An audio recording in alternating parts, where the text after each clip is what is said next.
नमस्कार मंडळी, कसे आहात? मान्य आहे, बाहेरचं वातावरण अत्यंत त्रासदायक आणि क्लेशकारक आहे. मात्र म्हणून तुम्ही नाराज होऊन कसं चालेल? तुम्हाला तर पॉझिटिव्ह राहायलाच हवं आणि म्हणायला हवं बी पॉझिटिव्ह. या कोरोनानं जगाला वेठीला धरलं असलं तरी माणसांना जगायलाही शिकवलंय आणि माणुसकी या धर्माचीही कोरोनानं आपल्याला जाणीव करून दिली आहे. जगातली लक्षवधी माणसं आपले प्राणपणाला लावून इतरांना सेवा देतायत, मदत करतायत. अशा माणसांचं कौतुक नको का हो करायला? अशाच काही गोष्टी आम्ही तुम्हाला या खास कार्यक्रमात दाखवणार आहोत. मात्र त्याआधी पाहूयात एक महत्त्वाची बातमी. ही बातमी आहे मुंबईकरांकरता दिलासादायक. मुंबईतील लसीकरण केंद्र उद्यापासून सुरू होत आहेत. मुंबई महापालिकेला 1.5 लाख डोस मिळालेले आहेत. कोविशिल्डचे डोस मिळाल्याची माहिती मिळतेय. महापालिका आयुक्त इक्बाल सिंग चहल यांनी ही माहिती दिली आहे. मात्र अद्यापही कोवॅक्सिनचा तुटवडा जाणवतोय, तो कायम आहे. तुटवड्यामुळे फक्त दुसऱ्या डोससाठीच वापर होणार आहे. निवडक सेंटर्सवर कोवॅक्सिन उपलब्ध आहे आणि तिथे दुसरा डोस ज्यांचा राहिलेला आहे त्यांच्यासाठी हे कोवॅक्सिन प्रायोरिटीने दिलं जाणार आहे. कोविशिल्डचे मात्र 1.5 लाख डोस आलेले आहेत आणि ते 1.5 लाख डोस मुंबईकरांकरता आता वेगवेगळ्या केंद्रांवर उपलब्ध होतील. आमचे प्रतिनिधी सागर कुलकर्णी यांच्याकडून अधिक माहिती घेऊया. सागर, कोविशिल्डचे पुरेसे डोस म्हणजे साधारण 1.5 लाख डोस तरी आलेत, पण कोवॅक्सिनचे डोस मात्र कमी आहेत, काय सांगाल? आज मुंबई महापालिकेच्या अखत्यारीत वेगवेगळ्या लसीकरण केंद्रांवर लसीचा तुटवडा झाल्याने अनेक मुंबईकरांना लस न टोचवताच परत माघारी जावं लागलं. अर्थात याच्यानंतरनं प्रसारमाध्यमांमध्ये वेगवेगळ्या बातम्या दिल्या गेल्या. न्यूज 18 लोकमतने सुद्धा वस्तुस्थिती कालची ग्राउंड रिपोर्ट दाखवली. यानंतरनं महापालिकेच्या वतीने संध्याकाळी महापालिका आयुक्त इक्बाल चहल यांचा दावा आहे की 1.5 लाख जे कोविशिल्ड आहेत त्या लस उपलब्ध झालेल्या आहेत आणि त्यानंतरनं कोवॅक्सिन मात्र तुटवडा जो आहे तो अद्यापही आहे. ज्यांना दुसऱ्या लस द्यायच्या आहेत त्यांना प्राधान्याने कोवॅक्सिन दिली जाईल आणि इतर ठिकाणी कोविशिल्ड जे आहे 1.5 लाख उपलब्ध झालेली आहे. त्यामुळे उद्या दिवसभर मुंबईतल्या वेगवेगळे लसीकरण केंद्र पूर्ण क्षमतेने राहतील. सगळ्यांना लस उपलब्ध होईल. अर्थात आज आणि काल सुद्धा काही केंद्रांवर लस उपलब्ध नव्हती. आज देखील तीच समस्या झाली. यानंतरनं मग आज महापालिकेच्या वतीने हा दावा केला जातोय. मुळात लसीकरणाचा मुद्दा महापालिका तुटवडा झाल्यानंतरनं लगेच 1.5 तासात संध्याकाळीचा दावा कसा काय करतो असा सवाल सुद्धा आता विरोधी पक्षांच्या वतीने विचारला जातोय. दावे प्रतिदावे, आरोप प्रत्यारोपांचा खेळ गेले 1.5-2 महिने महाराष्ट्रातली जनता पाहतच आहे. पण लसीकरणासाठी जे लोक जात आहेत त्यांना मात्र नाहक त्रास सहन करावा लागलेला आहे. अर्थात जर लस उपलब्ध नव्हती तर BKC सारख्या एवढ्या मोठ्या सेंटरला लोकांना कसं काय बोलवलं गेलं, त्यांना तिथं बोलवल्यानंतरनं त्यांना कुठलीही पूर्वकल्पना आधी दिली गेली नाही आणि नंतर अनेकांना तसंच जावं लागलं. कदाचित किमान लोकांची अपेक्षा आहे की महापालिका जे दावा करत आहे आता की उद्या सुरळीत होईल, व्यवस्थित सगळ्यांना लस उपलब्ध होतील, कदाचित ही अपेक्षा पूर्ण करावी महापालिकेने, इतकीच माफक अपेक्षा आहे जनतेची. खरंय खरंय. धन्यवाद सागर, आपण माहिती दिल्याबद्दल. लस उपलब्ध होणं ही प्राथमिकता आहे आणि ती सगळ्यांसाठी, जे 45 वर्ष वयोगटातले सगळे आहेत त्यांच्यासाठी ती उपलब्ध झालीच पाहिजे अशी किमान अपेक्षा आहे. पुढे जाऊया. राज्य सरकारने 1 मे पासून सुरू होणाऱ्या 3ऱ्या टप्प्यातील लसीकरणामध्ये 18 वर्षावरील सगळ्यांना मोफत लस देण्याची घोषणा केली आहे. ठाकरे सरकारच्या या निर्णयामुळे लसीकरण अधिक वेगाने व्हायला मदत होणार आहे. तसंच अधिकाधिक लोकांना लस देता येणार आहे. देशभरामध्ये वाढत्या रुग्णसंख्येदरम्यान येत्या 1 मे पासून 3ऱ्या टप्प्यातील लसीकरणाला सुरुवात होतीये. 3ऱ्या टप्प्यात 18 वर्षांहून अधिक वय असणाऱ्या सगळ्यांना लस दिली जाणार आहे. केंद्राने या आधीच स्पष्ट सांगितलंय की 18 ते 45 या वयोगटातील लोकांना सरकार वॅक्सिन पुरवणार नाहीये. ही लस त्यांना स्वतःच खरेदी करावी लागेल किंवा मग राज्यांना ही लस विकत घ्यावी लागेल.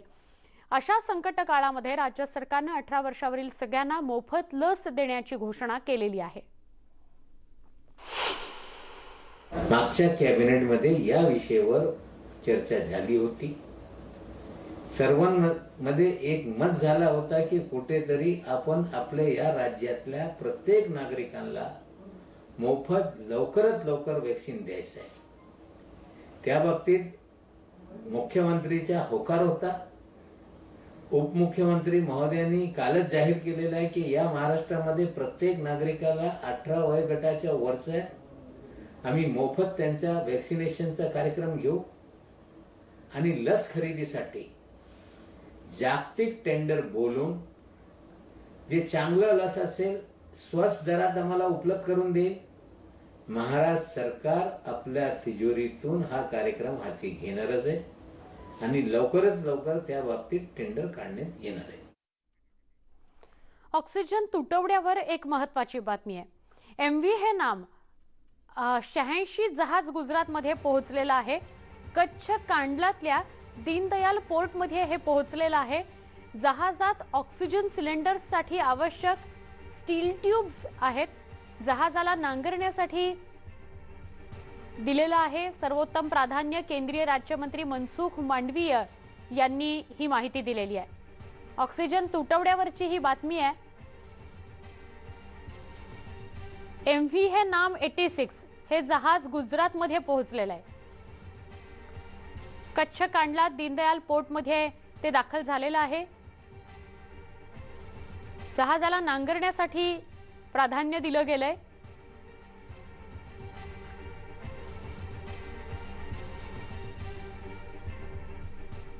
कोरोनाचा वाढता धोका लक्षात घेता कोरोनाशी संबंधित असणाऱ्या वस्तू, औषधं, उपकरणं, ऑक्सिजन याची मोठ्या प्रमाणात वाहतूक करावी लागते.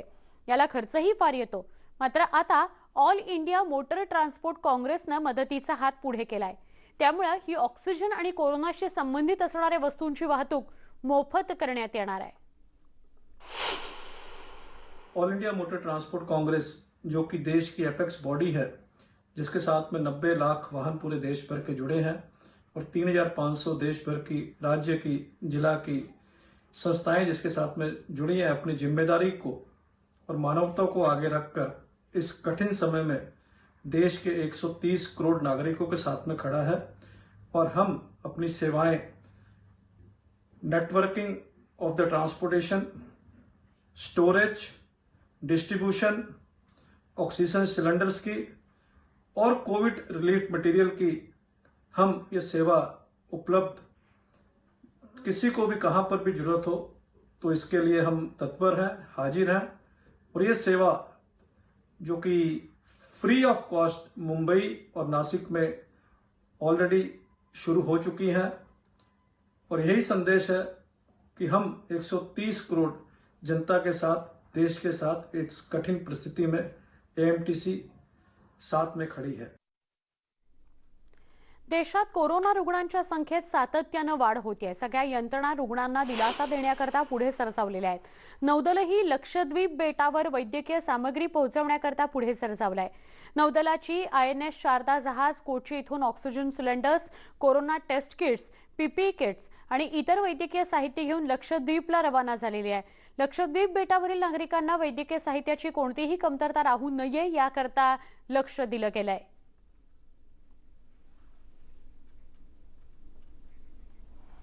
दोन वर्षांपूर्वी पुण्यामध्ये गरजू रुग्णांना तातडीने रुग्णवाहिका मिळावी या उद्देशाने स्थापन झालेल्या हेल्प रायडर या विविध क्षेत्रातील तरुणांच्या ग्रुपचा खरा कस लागला तो या कोरोनाच्या काळात. केवळ रुग्णवाहिकाच नाही तर ऑक्सिजन बेड पासून प्लाझ्मा दान इथपर्यंत आता हेल्प रायडर्सच्या कामाची व्याप्ती वाढली आहे. अविरतपणे 2500 तरुण आरोग्य रक्षकांची भूमिका बजावत आहेत. त्यामुळे या ग्रुपचं सध्या चांगलंच कौतुक होत आहे.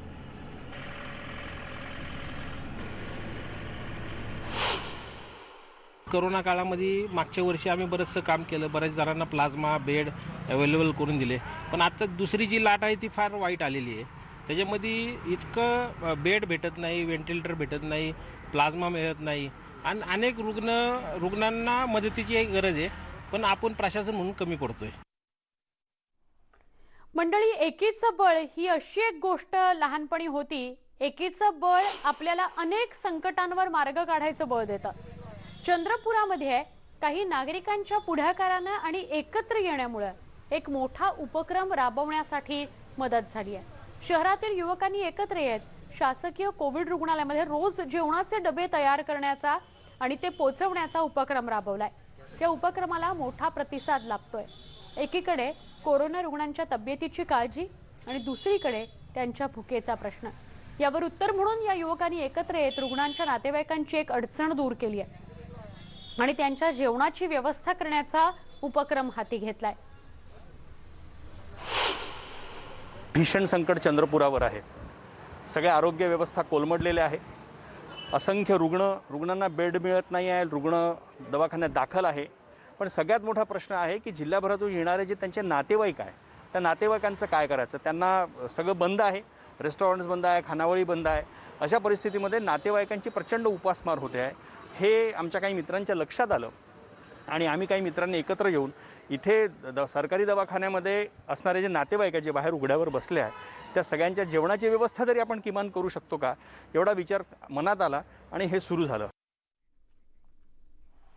कोरोना रुग्णांचं मानसिक आरोग्य चांगलं राहावं याकरता परभणी इथल्या लोककलावंत मधुकर कांबळे यांनी चक्क कोरोना सेंटरमध्ये जाऊन रुग्णांचं मनोरंजन केलंय. शहरातील रेणुका मंगल कार्यालय या ठिकाणी उभारण्यात आलेल्या कोरोना सेंटरमध्ये कांबळे यांनी रुग्णांसोबत ठेका धरला. रुग्णांनीही त्यांना साथ देत त्यांच्यासोबत ठेका धरला.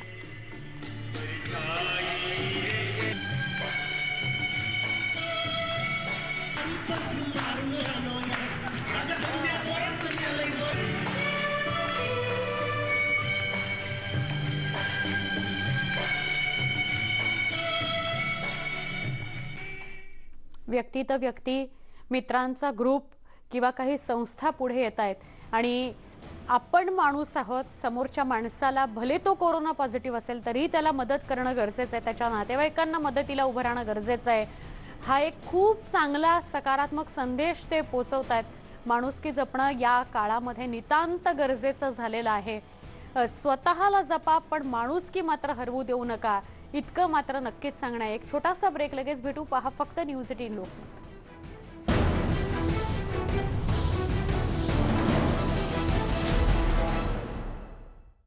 प्रायोजक पेट सफा हर रोग दफा. फ्लफी, आम्ही लोक ना कोरोना व्हायरस पासून प्रोटेक्टेड आहोत कारण की आमच्याकडे मम्मा आहे. घरामध्ये सर्व किती भरोसा करतात माझ्यावर, म्हणून मी नेहमी डेटॉलवर भरोसा केला आहे. आता हे प्रमाणित आहे की डेटॉल कोविड-19 व्हायरसच्या विरुद्ध परिणामकारक आहे. कोरोनाच्या विरुद्ध माझा भरोशाचा साथी. India's trusted protection for over 85 years. Dettol, be 100% sure. घेऊन या ओकाया होम इन्व्हर्टर बॅटरी. याची ऍडव्हान्स ट्यूबुलर टेक्नॉलॉजी देते क्विक रिचार्ज आणि लॉंगर बॅकअप. म्हणून मी नेहमी डेटॉलवर भरोसा केला आहे. आता हे प्रमाणित आहे की डेटॉल कोविड-19 व्हायरसच्या विरुद्ध परिणामकारक आहे. कोरोनाच्या विरुद्ध माझा भरोशाचा साथी. India's trusted protection for over 85 years. Dettol, be 100% sure.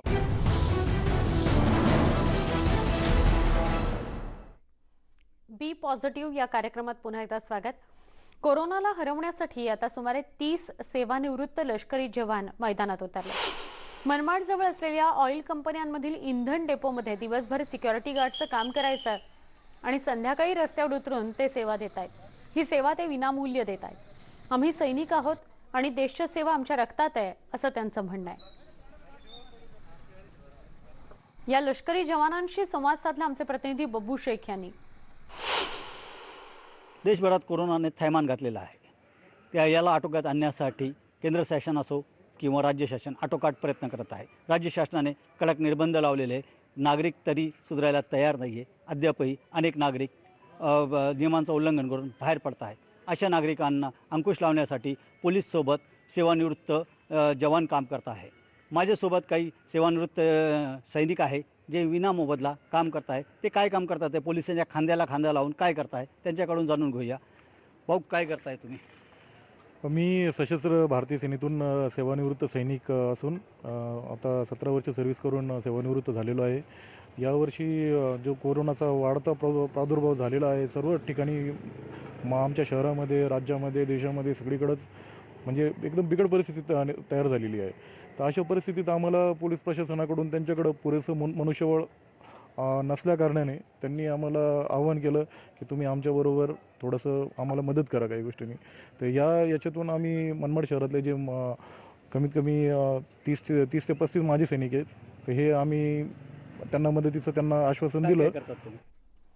या कोरोनामुळे सगळीकडेच नकारात्मकता अधिक वाढवणारी अशी परिस्थिती आपल्याला बघायला मिळते आहे. पण त्यामध्ये सुद्धा आपण सगळ्यांनी धीर न सोडता संयम बाळगून एकमेकांना मदत करत एकमेकांशी संवाद साधत या परिस्थितीवर मात करू शकलो तर किंवा तसा प्रयत्न करू शकलो तर जास्त सुखावह होईल आपल्यासाठी सुद्धा इतरांसाठी सुद्धा.